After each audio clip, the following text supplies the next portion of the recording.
जाने की तो मुश्किलें बहुत ज़्यादा बढ़ जाती हैं क्योंकि अब अनिरुद्ध को जैसे पता चलता है तो घर वालों को बता देता है। लेकिन जो सृष्टि गिफ्ट भिजवाती है ना इन सभी के लिए, तो इन सबको डाइवर्ट करने के लिए वो नई नई प्लानिंग्स बनाती है। बात करें एपिसोड की स्टार्टिंग की, तो एपिसोड की स्टार्टिंग अनिरुद्ध के घर से होती है। यहाँ पे सृष्टि बहुत सारे गिफ्ट भिजवाती है काफी लोगों से, और इस गिफ्ट को देखने के बाद में ना ये लोग तो समझो कि पागल हो जाते हैं। इनको बहुत अच्छा भी लगता है, लेकिन फिर वही रोना धोना स्टार्ट हो जाता है कि भाई अप्पू के पापा बहुत कम कमाते हैं तो उसकी मम्मी बिल्कुल भी डिजर्व नहीं करती। लेकिन जब झनक के गिफ्ट को देखता है तो उसे बहुत अजीब लगता है कि उसे बिल्कुल से एक नॉर्मल से सारे 300-400 रुपए वाली दे रखे हैं। और इस चीज को देखने के बाद में उसे बहुत बुरा भी लगता है, वो बहुत गुस्सा भी होता है। लेकिन फिर ये बोलते हैं कि ठीक है ये ले जाकर के झनक को तुम दे आओ। लेकिन झनक पता चलता है कि झनक तो घर पे है नहीं, तो ये ना चाहते हुए बता देता है कि वो बैंक गई हुई है। अब ये बातें जानने के बाद में जैसा कि झनक को डर होता है कि भाई जैसे घर वालों को पता चले ना वो तो तमाशा खड़ी कर देंगे, तो ऐसा होता भी है। ये लोग ना नई नई स्टोरी लाइन बनाने लगते हैं कि हाँ वो तो पैसे उड़ाने के लिए इधर उधर चली गई है, अब पैसे उसके पास आ चुके हैं ना, वो क्या ही हमारा ख्याल रखेगी, वो क्या ही हमारे बारे में सोचेगी। अब इस चीज को सुनने के बाद में अनिरुद्ध के मन में भी यही सारी चीजें चलने लगती है। वहीं अपोजिशन में ना तमाशा बहुत ज्यादा बढ़ जाती है क्योंकि सृष्टि विनायक की फैमिली वालों को बिल्कुल भी पसंद नहीं करती और वो उनको इनवाइट नहीं करती है।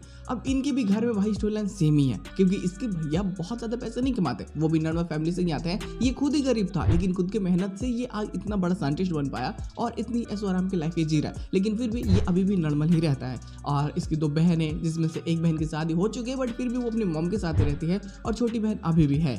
और वहीं इसके छोटा भाई जो है वो भी गांव में ही रहता है। तो वो लोग को बुलाने की बात होने लगती है तो सृष्टि तो बिल्कुल बोल देती है कि नहीं, उन लोग के आने से हमारी बहुत ज्यादा इंसल्ट हो जाएगी। अब इस चीज का नहीं भड़क जाता है, बात इतनी ज्यादा बढ़ जाती है ना कि डिवोर्स तक चली जाती है। हाँ, घुमा फिरा करके तुम यही कह सकते हो। इन सब का रवैया देखता है विनायक तो उसका दिल टूट जाता है कि मैं जिसके लिए अपने परिवार को छोड़ करके यहाँ पे रह रहा हूँ वो खुद ही मुझसे नफरत करने लगा है धीरे धीरे। मजे की बात यहाँ पे ये है कि जो इसकी मॉम है ना वो पूजा पाठ और काफी भक्ति भावना वाले इंसान है, तो उनको ऑलरेडी कुछ आने वाली चीजों के बारे में पता चल जाती है। और जैसे उनको पता चलता है कि जिस लड़के से शादी हो रही है उनकी नातिन की, भाई वो तो ऑलरेडी शादीशुदा है और सारी रस्मों से जुड़ा हुआ, और वो रिश्ता भी अभी उसके पास सुरक्षित है।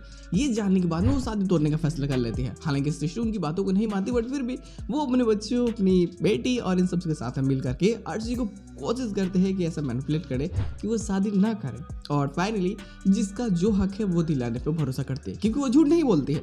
बस यही कारण होता है कि वो झनक का पूरी तरीके से सपोर्ट करते हैं। यहाँ आने के बाद में ना जो तमाशा क्रिएट होगा ना, गुरु लोग कह सकते हो कि बवाल होने वाला है नेक्स्ट लेवल। इसी के लिए तो मैंने पहले ही एक अपडेट बता रखा है कि ये सब चीजें होने वाली हैं क्योंकि वो कैरेक्टर बहुत पावरफुल है। और हाँ, वही होगी जो झनक है उसके डैड से भी मिलवाएगी क्योंकि भाई अनिरुद्ध तो बताने वाला है नहीं, इतनी उसके पास में ताकत नहीं है कि वो जाकर के सीधे सीधे बता दे कि तुम्हारा बाप जी है। तो वो ना उसको पता चलती है ये सारी चीजें, तो वो फैसला करते हैं सारी चीज़ें धीरे धीरे मिलावटी बनाने की। और तुम कह सकते हो कि स्टोरी को कैसे भी करके ना बस जस्टिफाई कर देना है। तो ये सारी चीज़ें घुमावदार तो होंगी लेकिन मज़ेदार होंगी। तो देखते हैं आने वाले प्लॉट्स में क्या चीज़ें हो सकती।